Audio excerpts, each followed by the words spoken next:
E aí galera, tudo bem? Aqui é o professor Kael, de História, do Colégio 01, e a gente está mais em uma aula virtual, né? Espero que vocês estejam bem, espero que a aula passada tenha sido legal. E vamos seguir o conteúdo. Hoje a gente vai estudar um pouco, começar a estudar, né, sobre o Egito Antigo. E o Egito é um dos assuntos como se diz, que mais suscita imaginações e imaginários quando a gente fala de história, né?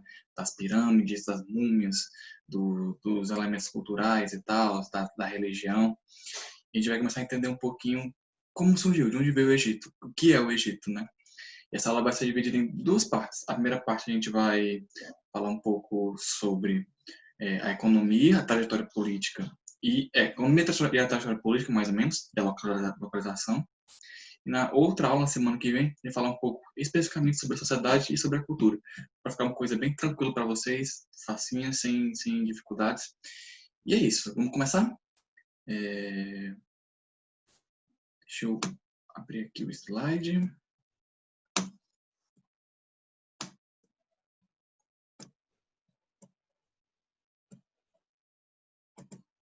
Certo aqui.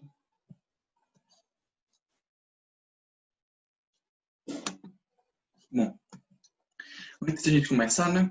Só uma curiosidade do ano passado de uma nova descoberta arqueológica, né? Vou botar aqui o negócio só para vocês terem uma ideia. De uma nova descoberta arqueológica de que a gente tem esse imaginário das pirâmides, né, como sendo e das múmias como sendo uma coisa que foi descoberta nos séculos passados e tudo, mas como eu fiz também na notícia, você pode pausar e ler um pouquinho de uma forma mais lenta. A gente ainda hoje a gente ainda acha tumbas, é, objetos históricos, múmias, e o Egito deixou muita coisa assim, sabe? E parte das nossas descobertas sobre o Egito, sobre a cultura do povo deles, está muito relacionada a esses monumentos, esses objetos, esses achados que a gente acha, sabe? É meio redundante. Aqui há mais múmias, sarcófagos sarcófagos achados, né, na tumba, escavação, o trabalho dos arqueólogos, e é um trabalho bastante importante. E, bom, o que é o Egito, né? Como vocês podem estar vendo aqui na localização, o Egito ele é localizado no sul do Mediterrâneo, né? E vocês podem ver que as cidades do Egito, elas se localizam mais ou menos perto do rio Nilo, né? Então, quando a gente já viu na aula passada sobre os mesopotâmicos, né? Que eles se localizavam entre os rios Tigre e Eufrates, e o Egito não vai ser diferente. A maior parte das cidades vai se localizar perto do rio Nilo, né? E eles ficam na parada que é o... Não tem aqui o slide, mas tem um livro de vocês, que é o Crescente Fest, né? Que o Crescente Fest começa justamente aqui no Egito e vai pela itinerância botânica, certo? E o Egito vai surgir do Rio Nilo. O Rio Nilo, ele é localizado no nordeste da África, né? E a região do Egito, ele é um território desértico. Então, vocês viram no mapa, né? Que aqui no deserto da Líbia, e sem ser perto do rio, é um território desértico, é árido, basicamente. Só que o Rio Nilo é um rio bastante grande. Ele é o segundo rio maior do mundo, só perde para o rio Amazonas. E esse rio ele tinha as cheias dele. E as cheias dele ele ficava muito maior durante toda essa região, que ajudava mais cidades a se desenvolverem, certo? Vocês podem ver também que a economia da época, eu vou falar mais para frente, a economia se baseava assim como a economia da Mesopotâmia, se baseava na cultura, na agricultura irrigada, onde se cultivava trigo, cevada, linho, o papiro, que era a folha que você fazia, né, escrevia as coisas, legumes, além da criação da pecuária, bois, carneiros, cabras, aves e porcos. E a construção de diques e canais de irrigação para o rio foi de uma fundamental importância para o desenvolvimento da civilização. Assim também como a Mesopotâmia, tem elementos em comum entre as duas, certo? Porque o Rio Nilo, ele durante 6 meses, ele ficava, tipo, ele era normal, tinha um curso normal, certo? Então, nesses primeiros 6 meses, a galera plantava coisa na margem, né? Plantava, fazia sua criação de animais. E nos 6 meses, o rio tinha uma cheia muito grande, porque ele começa aqui na primeira catarata, né? E existiam umas montanhas em cima, tipo, existiam umas montanhas muito grandes, e o gelo das montanhas derretia, né, nos meses do ano mais quentes, e quando isso derretia, o rio se enchia, e saía enchendo, né? E as áreas ficavam cobertas, a maior parte das áreas de agricultura ficavam cobertas pela água, né? Então eles faziam nesses primeiros 6 meses plantavam, né, colhiam e tudo, e nos outros 6 meses eles usavam a água através de diques e tal para outras coisas, quando não podiam plantar. E esse tipo de obra começou foi de uma fundamental importância para o desenvolvimento da civilização, né? Porque para você ter uma civilização, para você desenvolver, e novamente, estava fazendo esses paralelos das civilizações.